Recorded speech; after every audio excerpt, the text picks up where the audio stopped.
Bonjour Pierre. Bonjour. Merci d'être avec nous. On est encore là pour une dizaine de minutes ensemble.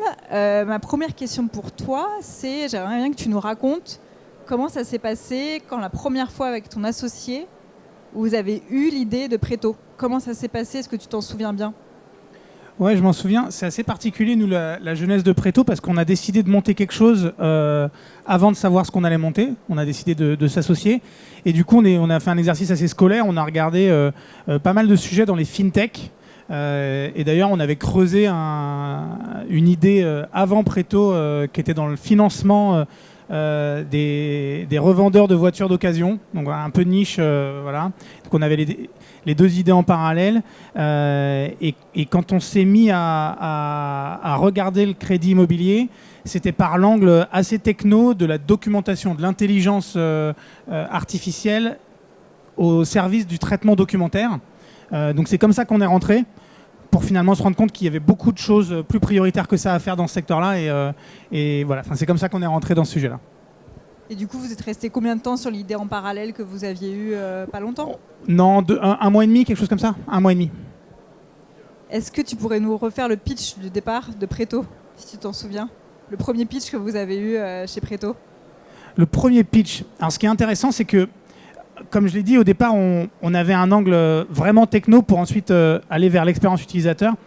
Et donc ce qui est marrant, c'est qu'on a commencé par pitcher les acteurs traditionnels du secteur en leur disant qu'on allait leur fournir une solution technologique, qu'on n'allait pas venir les concurrencer sur leur marché auprès de leurs clients, qu'on allait plutôt les équiper d'un back-end pour gérer les dossiers, tout ça.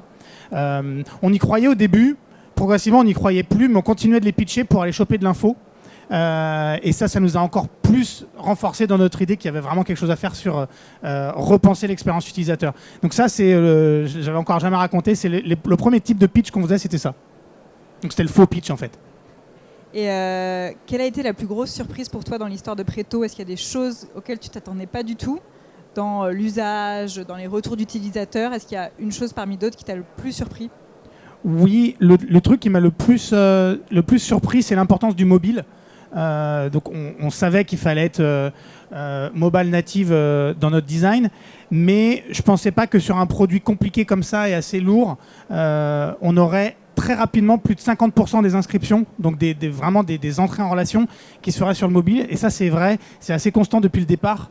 Et même nous, ça nous a surpris. Vous recrutez beaucoup? Vous continuez à recruter? Quelles sont les leçons que, selon toi, quand on recrute très vite, très rapidement? Ah, ça c'est intéressant. Quand on recrute très vite, très rapidement, les leçons. Il y a deux leçons pour moi. La première, c'est que le recrutement, c'est hyper symétrique. Il faut à la fois que nous, on se fasse une très bonne idée de la personne qui veut nous rejoindre, mais ce qu'on oublie trop, je pense, au départ, quand on commence à recruter, c'est qu'il faut que la personne qui veut nous rejoindre se fasse une idée hyper transparente de ce qu'elle va rejoindre, parce que il peut y avoir des déconvenus. Et donc, on passait pas assez de temps au départ à expliquer ce que ça allait être chez nous, à quel point ça allait être un peu chaotique, un peu turbulent, parce que c'est une start-up. Et ça, on le fait beaucoup mieux. Et la deuxième, c'est de faire des prises de référence systématiquement. Et je suis d'ailleurs assez frappé de voir que plein d'autres sociétés ne font pas de prise de référence. Toutes les startups le font, j'ai l'impression, et des grands groupes le font pas. Est-ce que tu t'imagines où dans 5 ans? Est-ce que tu t'imagines toujours chez Préto? Ouais, je pense que notre aventure, elle est assez, elle demande pas mal de temps pour conquérir une bonne partie du marché. Donc oui, dans 5 ans, je m'imagine toujours chez Préto avec des parts de marché significatives. Quelles sont les autres applis fintech que tu utilises au quotidien? Et en tout cas que tu apprécies les applis fintech, Lydia, c'est vraiment rentré dans mon quotidien. Ouais. Et aujourd'hui, qui est-ce que tu voudrais remercier pour toute l'aventure Préto? Quelles sont les personnes à qui tu penses en premier? Ouais, alors moi j'ai entrepris un petit peu sur le tard comparé à Olivier Goy. J'ai commencé à entreprendre, j'avais 31, plus de 30 ans. Et je voudrais remercier quelqu'un avec qui j'ai écrit un bouquin en fait. C'est vraiment le premier projet, c'était un side project que je faisais quand j'étais consultant. Donc il s'appelle Emmanuel Velleux. Et on a coécrit un bouquin et c'était vrai, on l'a fait en auto-édition où on a designé, on a tout écrit, on l'a distribué, on l'a vendu sans éditeur. Du coup, c'était un premier projet business qu'on a fait un peu de A à Z. Et pour quelqu'un qui avait un parcours un peu de bon élève, j'ai fait du conseil, voilà, qui n'a pas été piqué par le virus de l'entrepreneuriat tôt, ça a été un peu le déclencheur qui m'a permis de me rendre compte que je prenais plus de plaisir à faire un truc à moi et que en fait, c'était possible, quoi. Et tu peux nous parler un peu de ce bouquin, de ce livre ? Ouais, ce bouquin, c'est un bouquin un peu marketing, mais qui aide pas mal de gens. C'est un bouquin de coaching d'élèves en prépa scientifique.